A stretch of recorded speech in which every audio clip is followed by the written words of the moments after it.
And that's another message, I think, to Iran, because the Hodeidah port, as I said, is about 1,100 miles from Israel.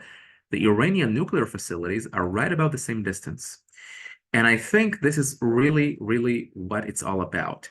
Not just sending a deterring message to the Houthis themselves, an Iranian branch, but also to send a message to Iran itself. We can strike you anytime. Or thank you so much for joining today's briefing.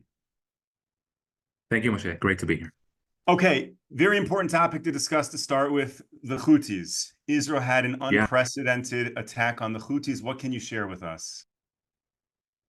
Right. So it's important to say that the Houthis are just one brick out of the entire edifice that Iran is building around the Middle East. So we think about them and those Zaydis or Shiites in Yemen, but they're actually an Iranian branch. So they fire Iranian cruise missiles and fire Iranian drones, and they don't have anything they themselves manufacture.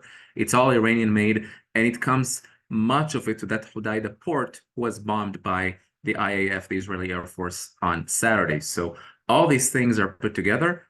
The Houthis, it's not the first time we're mentioning them. You heard the name before, and they occupied much of Yemen 10 years ago. They took over Sana'a, the capital, and they have their own little emirates in northwestern Yemen. They are separatists, and they made the President Hadi to flee the country, and they really took over the capital city and the northwestern of the country. And I think really why the reason why they're interesting is because they fully joined the Iranian axis. It's really an Iranian branch in the heart of the Middle East, right on Bab el-Mandab, right on the straits leading up to the Red Sea.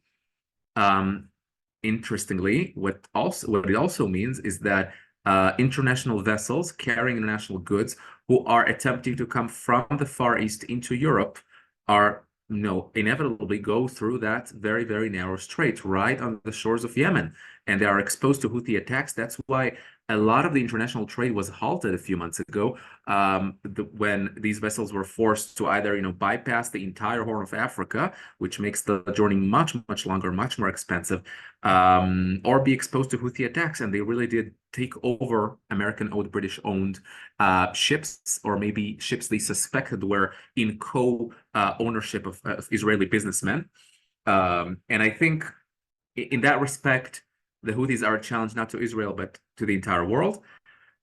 Since the beginning of the war, they already fired over 550 targets at Israel. Okay, so we have just yesterday a Houthi drone who was intercepted and was basically targeting Eilat. It was intercepted far from Israel's coasts, and the big reason why we're talking about them today is that famous drone that exploded in the heart of Tel Aviv, 3 a.m. local time, between Thursday and Friday. We're not very far from the American consulate. Used to be the American embassy, and the embassy moved to Jerusalem a few years ago, and that building remained as a representation. And that caused one person dead from shrapnel and 10 other people wounded. The drone actually exploded in midair, and as a response, I spent all day, in news studio panels and studios. I was there from like 8 a.m. to 3 p.m. and they all tried to figure out what's going to happen next. But I'm reminding you, it's not the first time that the drones and Houthi missiles attempt to strike Israeli territory. One of them landed by surprise in an empty school structure in Eilat a few months ago, the southern city. And Israel said this time we can't just let others retaliate on our name or, just intercept. There was a big strike, first ever in history of Israeli F-35 planes who flew all the way from Israel to Yemen, bombing much of the El Hodeidah port. We all saw the images. The entire port is up in flames. And that sent a message, in my opinion, sent a double message. One, we can strike anywhere in the Middle East, even places that are over 1,100 miles away from Israeli territory. And number two is that it's a message, I think, to the entire Middle East, also especially to Iran.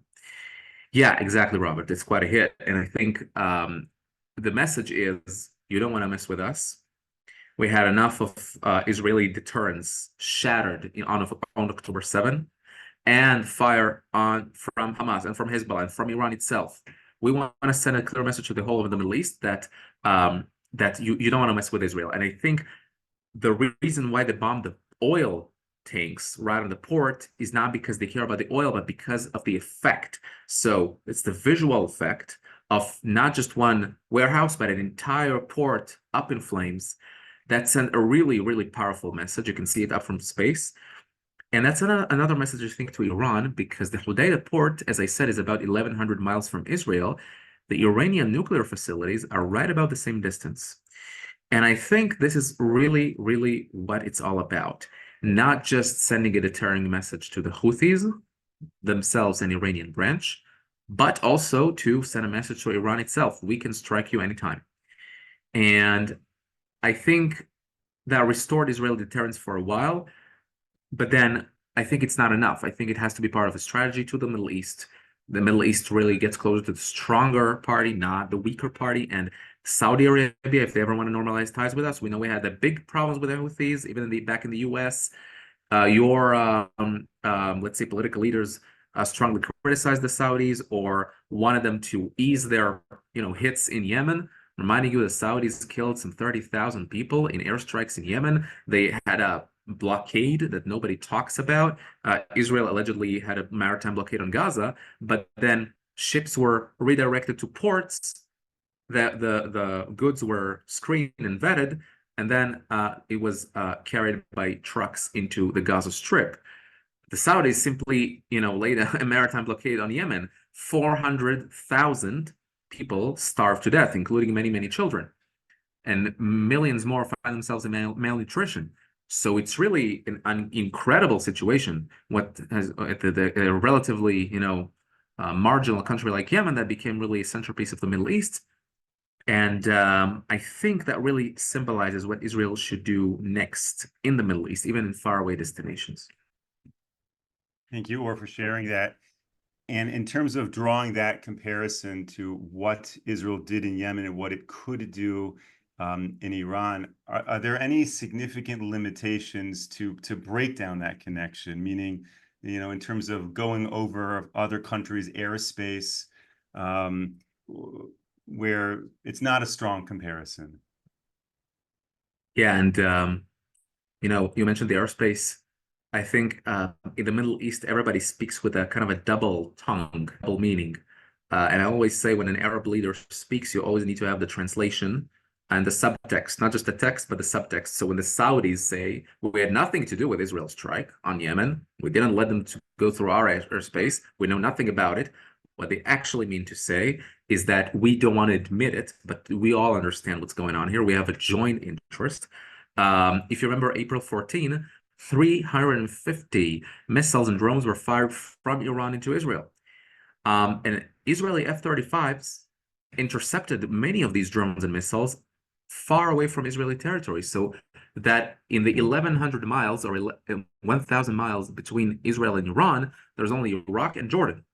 So inevitably, unless they went all the way through, north, which it didn't do, inevitably, Israeli airplanes intercepted those drones and missiles above Iraqi and Jordanian territory. And they will never admit it, but they are really allowing Israel, even colluding with Israel, in order to mitigate the Iranian threat. And that's really what the basis of the Abraham Accords was. That's what it was. It was all about, really. I mean, joint interest facing the threat coming from Iran. And these Arab countries will never admit it to domestic considerations and all these things, and they also sort of admitting that they are allowing the Zionist entity to do whatever it wants in their own airspace. It's the Arab dignity. They will never admit it, but they, with a wink and a nod, they will tell you that we are facing the same threat. And I think if you look at the United States and its part in all of that, Israel joined 4 years ago. Israel joined CENTCOM, the U.S. Military Central Command, and underneath it we got Israel, Saudi Arabia, Iraq, Jordan, Qatar, UAE, many countries in the Middle East, alongside Israel, underneath an American umbrella. That's exactly what I want to see in the Middle East, and I think it's exactly what I want to see up down the road facing Iran. I don't want to see American troops in the Middle East. I just want to see American leadership that provides this umbrella structure to allow Israel and the Arab states to cooperate against Iran. That's the safest way to go. Thank you so much. Or let's switch topics, because you recently submitted a very important policy paper from the IDSF Research Department to the Knesset. What can you share with us about the policy paper? Right. So we actually just delivered that a little while ago, really a few hours ago. And I was so excited to share it with you guys. So we sent this policy paper to the Knesset and the government, including cabinet ministers and the prime minister. We're a professional organization. We want to lay out our professional advice and policy recommendations, what to do next in Gaza, because everybody seems to be talking, and there are a lot of media attention and a lot of people expressing their opinions on TV panels. But we actually want to have a proper policy paper. I will tell you that we briefed many of them many months ago. Okay, back in October, November, December, we sat down with many of these people and had a briefing based on papers by our research department. But now we feel like it's time to make it more public. And well, we are very vocal in public, but this paper actually lays out the foundation of the next steps in Gaza. So we say, first of all, we have to win. And what clear victory means is meeting all the war objectives, which is destroying Hamas and all of its capabilities, bringing back all the hostages, and ensuring that Gaza never again becomes a terror hub. And I think, and I'm sure, if Israel wants a hostage deal with Hamas, that's fine. We all want our hostages back home now. The thing is, we believe that the deal will come only by increased military pressure, and we need to insist on basic tenets. Israel will maintain control over the Philadelphia route. That's the Gaza-Egypt border. Okay, imagine this is really the oxygen machine, really the lifeline of the Gaza Strip, where all the ammunition just streamed into the Gaza Strip and hammered into the Gaza Strip, and basically from Iran crossing into Gaza. That's why Hamas was so armed to its teeth on October 7th. And next we have, I think, the cruel reality that Palestinians cannot govern themselves in the form of a state. There cannot be a Palestinian state in Gaza, at least not right now. And Israel has to take control temporarily over parts of Gaza and then the entire Gaza Strip. So you start by a pilot of one neighborhood in one quarter, and you continue to the rest of it. And basically, Israel will run militarily the Gaza Strip as an area that requires humanitarian assistance. That will take away all the leverages from Hamas and from the United Nations and place it in Israel's hands, together with international partners, the United States. If Arab countries want to join, be my guest. And that would enable us to plan phase 3. Phase 3 means the day after in Gaza. No Hamas, no PA. So what will we have? And I think we have to start finding those communities that will be willing to at least run themselves, like we have in Judea and Samaria, where you have governors and mayors, and that worked pretty much okay before the disastrous Oslo Accords of Rabin and Arafat. And I think we should start seriously looking at that. So the government really looks into our policy recommendations for months now, and we're happy to be able to consult them. I'm just hoping that much of it will be actually implemented. 100%. Or I'd be curious to know, in your policy recommendations, do you discuss any of the finances of rebuilding Gaza? Meaning you're suggesting and advocating for the IDF to have a military presence in order that Gaza does not return to be a hotbed of terror and oversee the distribution of aid and whatnot. But who's paying for all of that? Is the Israeli government going to be paying to rebuild Gaza? We're not going to pay for the reconstruction of Gaza, but if you want to instill a temporary control over Gaza, so there will be a cost, of course. There will be incurring costs, and I'm not denying that. The question is this. You have a lot of expenditures, as far as I'm aware, on this war. Who's paying for this war? So the question is, when we discuss the price of temporarily holding Gaza and then gradually allowing international actors and local actors to fit in and take the baton away from us. The question is, what is the alternative cost? You can talk all you want about the cost of I don't know, adding all these banisters to the middle of the road. Okay. Question is, how much does it cost? Not just the banister. How much does it cost to pay for all the car accidents caused by the same lack of banister? If you pay for extra security measures, that's a cost. But how much does it cost you to incur all these terrorist attacks and possible plane hijacking as a result of a lack of security? So when the security apparatus comes to the prime minister and tells them, everybody blows up numbers, sort of throws numbers in the air. But as far as I'm here, one number says 9 billion shekels a year, let's say $3 billion per year, and another number says something like 12 or $15 billion per year.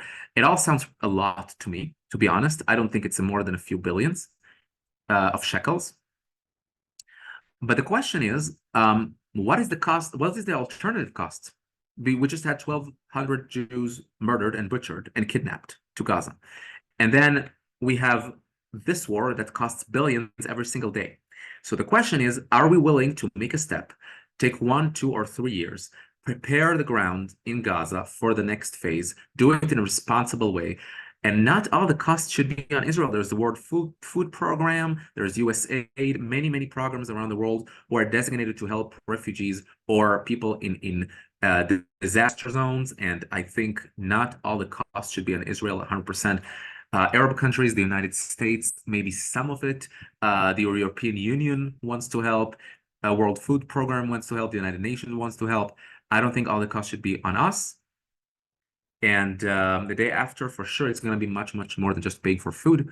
It's going to be about planning and allowing the IDF to operate militarily around the Gaza Strip to ensure that no terrorists continue to operate there.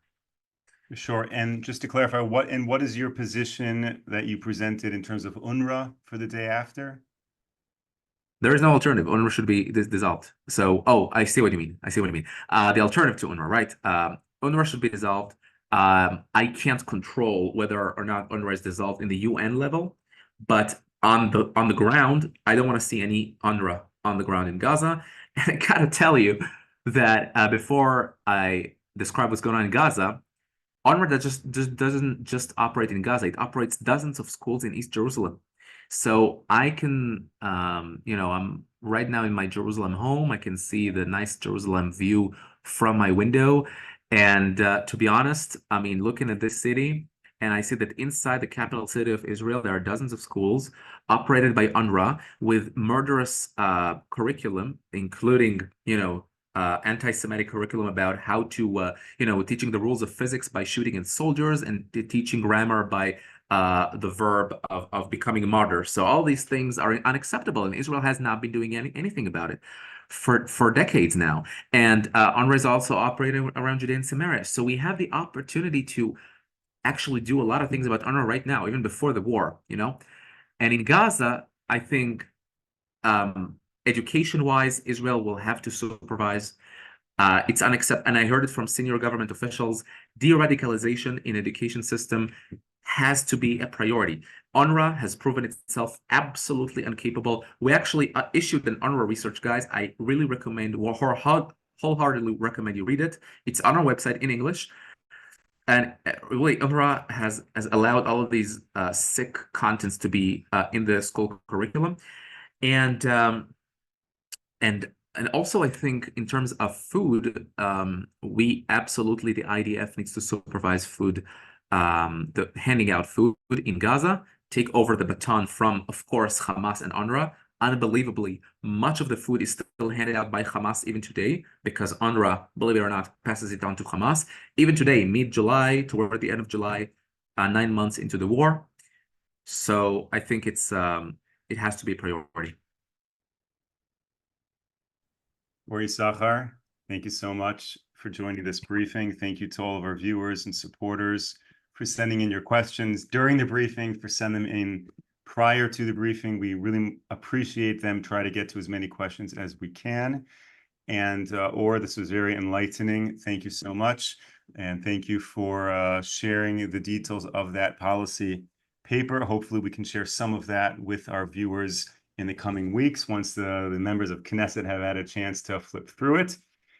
And with that, we will end today's briefing and thank everyone for joining us. We will be back with you tomorrow, 10 a.m. Eastern Time, 5 p.m. here in Israel. Until then, stay safe, stay strong. Take care, everyone.